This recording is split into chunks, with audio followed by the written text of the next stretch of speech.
ผู้สาวนั้นเข้ามาคนเห็ดเก่งเลยเห็ดเก่งเห็นดูเข้ามาเขาขั้นอะไรกับเขาเขาบอกคอยก็มาคือกันคนเห็ดเก่งเห็ดดูน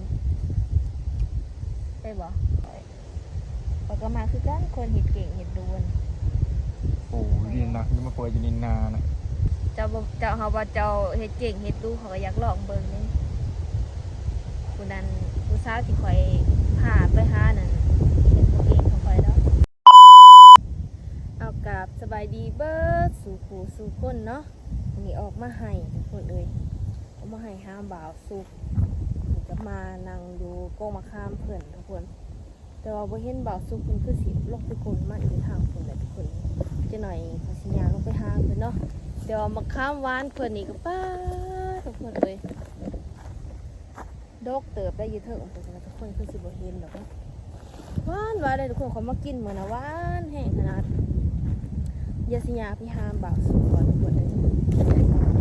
สั่งคุณแม่ขาดก็ลบวิวเอาไว้สั่งก่อนคอยสีได้พูดเลยเดี๋ยวไปเบิ่งกันว่าบ่าวสุกเป็นอย่างคนเลยสั่นลำมันทุกคนเอ้ยพูดทุกคนเอ้ยบ่าวสุกเป็นสั่นลำมันทางบ่าวสุกเอ้ยโมได้มาหาเพิ่นลายมือทุกคนเอ้ยอย่าบ่สุกขินหอยมันนี้ก็มีเวลาก็มาหาเพิ่นบอกมาสั่นลำมันบ่สุกยังนะเอ้ยมาสั่นลำมันบ้าแดดนี่มา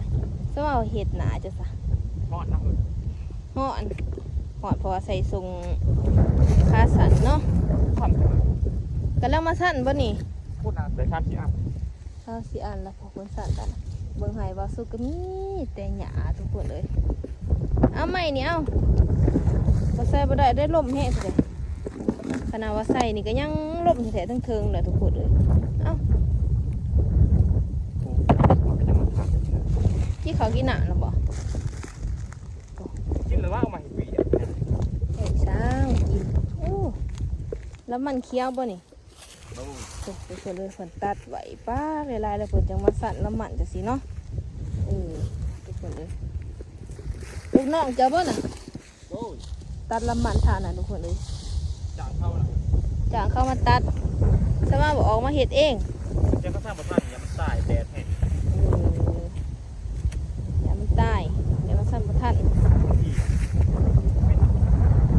เห็ดยังคู่มือค่ะเพราะเป็นสีแดงนะบ่ได้ขอบ่ได้มาหา3-4 มื้อเพราะเป็นสีรอไปหาผู้สาวบ่ปัดไฟมาเด็กงานเลยไปหาผู้สาวเพิ่นเลยมื้อน่ะนี่เพิ่นกันบ่ได้ไปมื้อนี้เพิ่นออกมาสั่นละมันทุกคนขอยบ่ได้มาหาหลายมื้อคิดฮอดข่อยอยู่บ่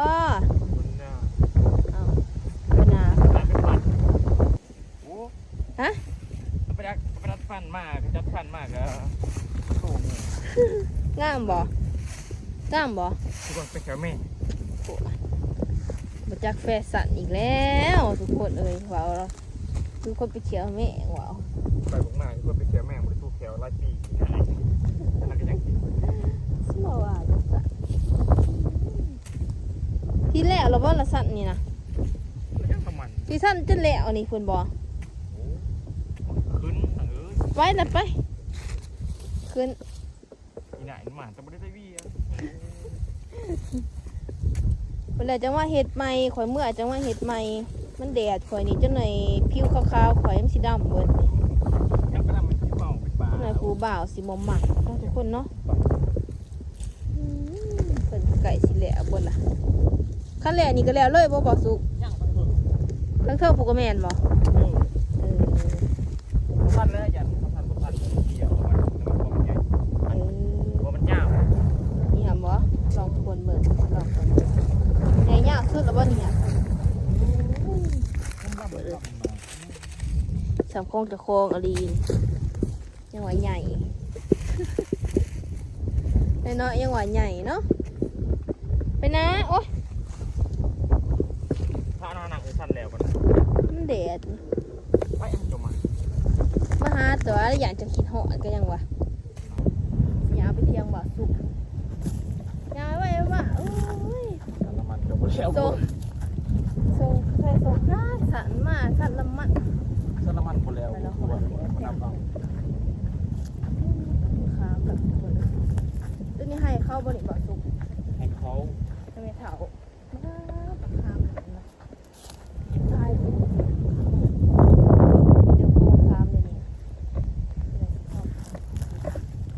เอาทุกคนเอ้ยมานั่งขาบ่าสุกจะไปเก็บมะขามบ้านมาให้กินเป็นกินมะขามให้กินทางไว้เด้อนั่งขากินอยู่ดีนะแต่ว่ากินกันกินยังกับแสบทุกคนเลยโอ้ยเจ็บปากเจ็บแขวใส่มะขามมากินเลยโอ้หมดกินมะขามหวานบ่าวสุกมะขามเต็มกกเอาให้กินซองหมากจะเป็นขี้ๆค่ะแต่มันนั่งไก่เถอะเนาะ อย่างเราแค่กินทำตัวอย่างพวกมันราคากินนี่ บางสิบวันคนเดียววานสบาย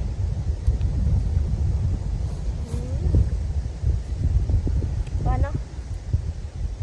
แต่ก็จะกินอย่างน้อยหนึ่ง ทุกคนว่าจะได้น้องโบไปแต่ฟันทำไมง่างอยู่บ่ง่างโบกับถูก แต่แม่ นี่คือเขียงแม่บนโอ้ย คือแกมันบริพัตรเลยทูทเรปี นั่นน่ะมันมันเป็นหนาดีวันก็จะก็งามอยู่นะเนาะแต่ยังกินเขาว โอ้ย มึงมีพี่ตาทรงผมใหม่ปะไปเล่นตั้งแต่ป้ากับเมียนี่เล่นกับผู้สาวนี่เบ้อแต่งต้นแต่งโตเดี๋ยวนี้กอกก็บ่อยากคอยขามันได้แผลก็บ่อยากโหน่งได้ทุกคนเลยกัน ซาบ่มัก แล้วมาหมักวันนั้นน่ะก็ได้ใส่ส่งออกกับบ่ขาบแล้ว ซาบ่มักข้าวเบิด มันได้มาหาบ่าวสูตรกระไรเหมือนไรเวทบางคนคือสีกินหอดกินหอดคอยอยู่บ่อดไปแล้วเรือบบ่ได้เห็นของดีลายเหมือนหรืออย่างมากินหอด ไม่ยังของดี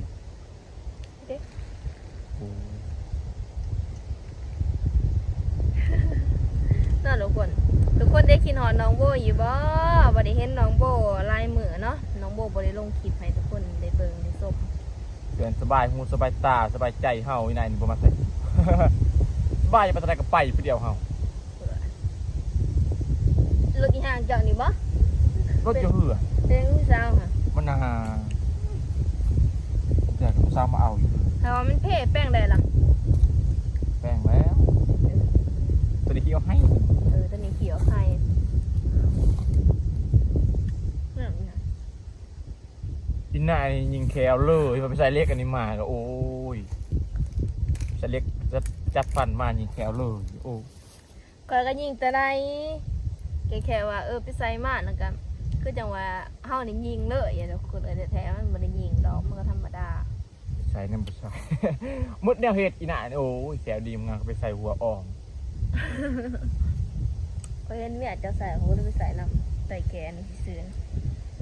นี่ด้านไม่ใส่เอายังมาดันเสืออันนี้เสือนี่